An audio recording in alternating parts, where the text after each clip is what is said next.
I know myself, the mayor, Ray, all ran on trying to transform this tax base, and we're very limited within the existing annexed land within Palm Coast. So we have to make some changes in order to get that done. A major development is on the horizon for Palm Coast's western expansion known as Project Magellan. With an anticipated $500 million investment, it stands as one of the largest non-residential projects in Flagler County's history. While many details remain under wraps due to state confidentiality laws, Palm Coast City Councilman Ty Miller says this development could be a game changer. This is exciting. This is a great opportunity. When I ran my campaign, one of the things that we identified was a big gap in the mix of ad valorem taxes and how much the residents shoulder a huge burden in terms of how much they have to pay for the city services. It's 92% residential and 8% commercial and industrial. And so Project Magellan, while I can't speak about details, I can say that this entire project is going to be something that is not residential at all. If completed, Project Magellan is expected to bring 2,000 new jobs, including 500 full-time positions, and contribute over $200 million annually to the local economy. Project Magellan is set to span 500 acres between US 1 and Old Dixie Highway. It is located within a 7,500-acre unincorporated area commonly known as the Donut Hole. City Councilman Ty Miller emphasizes the importance of annexing this land into Palm Coast. They could go through the county if the county allows them to do this and change some of those land use categories so that they can do commercial development there. And then eventually, because they're using our utilities, they're going to be annexed in because of that, right? So it would give us less of a say what's happening in those areas if we're not a part of that process. Additionally, we've seen in the past where people have done this, they've developed outside within the county, outside of the city within the county. They pay the county impact fees, and then they come into the city, and then we don't have any of those impact fees in order to pay for those infrastructure increases due to growth.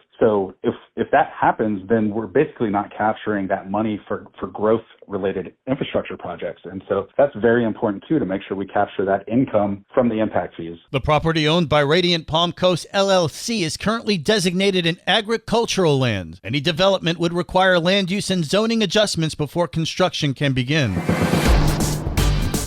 Good morning, Flagler County. I'm Rich Carroll. You're listening to Flagler's Morning News on Tuesday, February 25th. The Palm Coast City Council meets this morning at 9 a.m. It'll start with an update on the city manager applications. Brittany Kershaw, Director of Communications and Marketing for the City of Palm Coast. The City of Palm Coast City Council meeting will begin with a series of presentations. It'll start with an update on the city manager applications, and the last time that the city manager search was discussed, City Council requested that our consultant, SGR, keep the application window open for another 30 days. And so now that 30 days has passed, so they're going to present any additional applications that have come in, and then also discuss next steps on how to move forward with the semifinalists that City Council will select. Following that, the Flagler Humane Society is going to give a presentation on their organization, on their operations and their services. Then there's more. Following those presentations, the Flagler County Administrator, Ms. Heidi Petito, will have two presentations for City Council. The first one is related to the Flagler Executive Airport zoning regulations, and Palm Coast is included as an airport hazard area, and because of that, we must comply with Chapter 333 of the Florida statutes. So she'll go through a presentation regarding the airport. Finally, there will be discussion about Palm Coast roadways and future needs. The meeting begins at 9 a.m. in the community wing at City Hall, 160 Lake Avenue, Palm Coast. For Flagler's Local Morning News, I'm Karen Johnson. This local news is a service of Flagler County's Toyota dealer, Beaver Toyota, here to wow you. The 2025 Flagler Schools College and Career Fair presented by the Flagler County Education Foundation is happening this Friday. Flagler Schools Communication Coordinator Don Foley could hardly contain his excitement. This Friday is a huge game changer for the Flagler community. The Flagler Schools and the Flagler County Education Foundation is bringing the first annual Flagler Schools College and Career Fair. This is going to be at the Palm Coast Community Center.